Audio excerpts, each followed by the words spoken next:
O pessoal que não entende, nunca estudou o assunto, acha que é o seguinte: o comunismo, o sujeito toma o poder e diz, agora é o comunismo, turma, agora toda a propriedade é estatal. Isso só na cabeça de jumento. Karl Marx dizia que a propriedade tem de ser estatizada progressivamente, lentamente, através da taxação progressiva. Aumentar imposto, aumentar imposto, aumentar imposto, e isso vai estrangulando os caras e transformando os empresários cada vez mais em escravos do governo, que é um processo que o nazismo fez igual, colocar o empresariado de joelhos. Só que o nazismo queria parar aí. Vamos dizer, o nazismo se contentava com o socialismo. E os comunistas não, tem que prosseguir até acabar o último. Nós temos que tomar tudo, depenar os caras até o fim. Daí fica tudo nosso. Ou seja, o socialismo ainda admite uma divisão, um acordo entre poder político e poder econômico. No comunismo, o poder econômico é totalmente absorvido no poder político. Esta é a diferença. Então, quer dizer, o nazismo era socialista, mas não era comunista. Ou seja, ele não pretendia chegar a uma estatização completa. O comunismo diz que pretende chegar, mas não pretende chegar. A estatização completa é uma cenoura de burro. Ela é impossível. O von Mises já demonstrou isso aí em 1920, no livro Socialismo, Análise Econômico-Sociológica. O raciocínio dele é muito simples. Se não existe mercado, as coisas não têm preço. Se não tem preço, não tem cálculo de preço. Se não tem cálculo de preço, não tem planejamento econômico, portanto não tem socialismo nenhum. Então, o socialismo só é possível se você conservar uma área residual de capitalismo bem grande, como na própria União Soviética se conservou. Hoje sabe-se que 50% da economia soviética, ainda sob o próprio Stalin, era economia privada, clandestina, mas que o governo tolerava. Tanto é que quando caiu o regime, tinha lá vários bilionários. Pois é, de onde surgiram os bilionários? Então, eles já estavam todos lá, ganhando muito dinheiro. Então, assim, não existe conflito entre capitalismo e socialismo, não existe nenhum.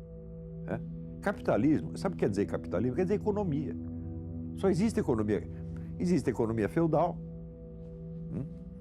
existe economia capitalista e existe economia fascista ou socialista, que é o meio a meio. É só isso que existe. Comunismo não existe e não vai existir jamais. Ele não pode existir. Não só porque é materialmente impossível, mas porque se a Revolução Comunista alcança os seus objetivos, alcança o seu poder total e diz, agora estamos na plenitude do comunismo, então eles não têm mais esse futuro em nome do qual eles podem exercer a sua autoridade no presente. Eles não representam mais o futuro, eles representam apenas o governo presente, então eles viraram telhado de vidro. Então o que é? O comunismo é para ser empurrado com a barriga ad eternum. Tá certo? Tudo isso é um engodo monstruoso, né? E é uma coisa que você não precisava esperar a experiência de um século para saber que é assim. No próprio conceito do comunismo, conceito abstrato do comunismo, tal como Karl Marx o define, você já vê essa contradição ali desde o início. Então, quando você tem um plano contraditório, então é o seguinte, você está dizendo que vai fazer uma coisa, mas você vai fazer outra. Você não vai fazer o que você está dizendo, você vai fazer um outro negócio. É impossível. É impossível. Se você promete impossível, você vai fazer algum possível. E provavelmente vai ser uma bela porcaria. De fato, sempre foi. Agora, você vê o seguinte, mentalidade revolucionária não é idêntica com o comunismo. Ela é muito anterior ao comunismo, e ela transcende o movimento comunista de uma maneira extraordinária. Isso é um ponto assim que você não perguntou, mas eu vou responder. Que é o seguinte, o que é a revolução? Uma revolução é uma proposta de uma reestruturação total da sociedade por meio da concentração de poder. Se falta um desses dois elementos, a reestruturação total da sociedade ou a concentração de poder, não é uma revolução, é um outro processo qualquer. Ora, vamos dizer, a tentação revolucionária, quer dizer, a tentação de remodelar a sociedade por meio da concentração do poder, não é exclusiva dos comunistas. Existe um forte elemento disso dentro do próprio capitalismo. Quer dizer, cada mega capitalista é um revolucionário nesse sentido. E usando meios que normalmente não são considerados políticos, por exemplo, a tecnologia. Você vê, esta semana estava uma discussão, até o Stephen Hawking falou alguma coisa a respeito, que essas grandes empresas de informática estão querendo criar robôs que sejam mais capazes do que os seres humanos e mais fortes fisicamente do que os seres humanos. Então daí surge o negócio mitológico, os robôs dominam os seres humanos. Isto é um topos, um lugar comum que apareceu até na revista Mickey, né? Mickey, Pato Donald falar disso. Mas é claro que quem vai dominar os seres humanos não são os robôs, são as empresas que os fizeram. São outros seres humanos, tá certo? Dominando através dos robôs. Vai ser tudo culpa dos robôs, evidentemente, né? Então, o que é isso? É uma concentração de poder, tá certo? Para remodelar a sociedade totalmente.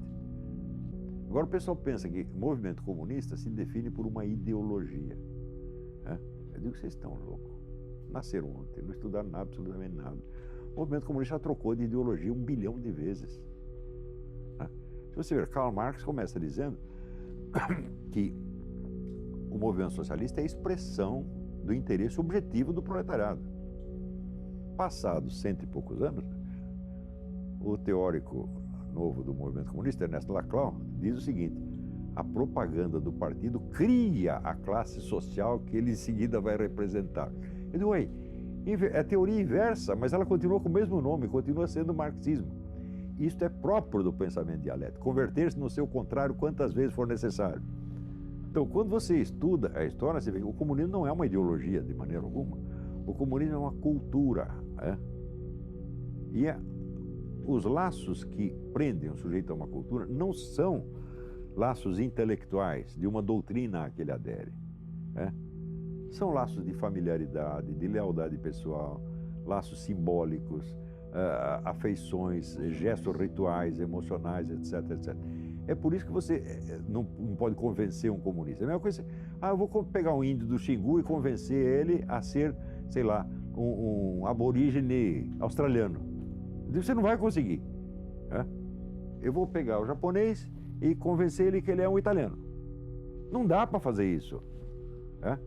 Quer dizer, você mudar de cultura é tão difícil quanto você mudar de planeta, tá entendendo? Então é uma metanoia, um processo muito profundo. Eu vivi isso, pô. Agora, eu tive a vantagem seguinte: eu não fui criado no meio comunista. Eu não sou, como eles chamam aqui, eles chamam de red diaper, né? A fralda vermelha. O nego que já foi criado no meio comunista. Eu tinha amigos que eram assim, amigos que eram de famílias comunistas tradicionais, né? Mas eu não era, né? Eu vinha de uma família católica e entrei no meio comunista já um pouco tarde. Então, a adesão não foi tão profunda assim. Mas mesmo assim, eu vejo que o comprometimento da minha alma e da minha psique nisso foi sério. Eu levei 20 anos para me livrar disso. Basicamente, a coisa é essa: a União Soviética foi um órgão do movimento comunista e não o movimento comunista. Por que os caras estudavam assim? É muito simples. Quem estudava isso? Os sovietólogos eram funcionários do governo americano. Eles não eram funcionários de um partido, né? De um movimento internacional, como os comunistas. Então, eles olhavam tudo do ponto de vista do conflito entre estados. Não é isso? Então, tem o Morgenthau, na época, a teoria do Morgenthau é a seguinte: os agentes fundamentais da política internacional são estados. Não são. O movimento comunista é muito maior do que um estado. O estado está contido? Está contido dentro do movimento, evidentemente. Olha, eu recomendo para você uma peça de teatro. Chama-se Processo e Morte de Stalin, escrito pelo o grande romancista italiano Eugenio Corti. Então é o seguinte: os amigos, os colaboradores mais próximos de Stalin, os veteranos do partido, vão um dia até a casa de campo do Stalin com a decisão de matá-lo. Para não aguentamos mais esse cara, ele está matando todos os nossos amigos, vamos dar um jeito nele. E eles chegam lá, eles prendem os guarda-costas do Stalin, encostam o Stalin na parede: agora nós vamos acabar com você. O Stalin diz: companheiro da doença, você pode matar, mas primeiro vocês vão deixar eu me explicar, vocês vão me interrogar, eu vou responder, fazer um processo. Eles topam. E no curso do processo, o Stalin demonstra por A mais B que tudo o que ele fez de maligno estava rigorosamente de acordo com o marxismo-leninismo. E eles dizem: você tem razão, mas nós vamos matar você assim mesmo. Peça maravilhosa.